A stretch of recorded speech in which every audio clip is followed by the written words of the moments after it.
సరే సరే ఉంటాను. అడి అమ్మా, మనం ఎంపీసీ కదా, బయాలజీ అని చెప్పానేటి. ఫోన్లే, అయినా నమ్మేశాడు. ఇప్పుడు అర్థమవుతుంది మధుగాడు నా నాన్న ఎందుకు కొడతాడా అని. దీనమ్మ జీవితం, ఆ మహేష్ గడి కన్నా నాకే కదా 1-2 మార్కులు ఎక్కువ వస్తాయి. ఈ అమ్మాయిలు నాకెందుకు ఫోన్ చేయరు? అయినా ఆ మహేష్ గడికి బయాలజీ అంత బాగా వచ్చా? అవును, మేము ఎంపీసీ కదా, బయాలజీ ఎలాగొచ్చింది? అమ్మడి అమ్మ, పులిహోర కలిపేస్తున్నాడు వీడు. రే మధు, రే మధు, ఏం నాన్నగారు? ఏం చేస్తున్నావురా?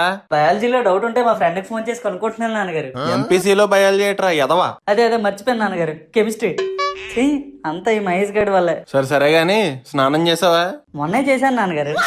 కంపు ఎదవా, సిగ్గులేదేట్రా? 2-3 రోజులకు ఒకసారి స్నానం చేస్తావా? ఇంకెందుకు కరుణిస్తుందిరా నిన్న సరస్వతి దేవి? నాన్నగారు, నా స్నానానికి సరస్వతి దేవికి ఏటండి లింక్? స్టూడెంట్ అంటే ఎలా ఉండాలి? శుభ్రంగా ఉండాలి. నువ్వు చూడు, సోంబేర్లో అన్నావు. ఒక లక్షణమైనా చక్కగా ఏడిసిందిరా నీకు? అవును మరి, బై 1 get 2లో తక్కువకి వస్తున్నాయని చెప్పి ఏ సబ్బు పడితే ఆ సబ్బు కొనేస్తున్నారు. వాటితో ఈ పృథు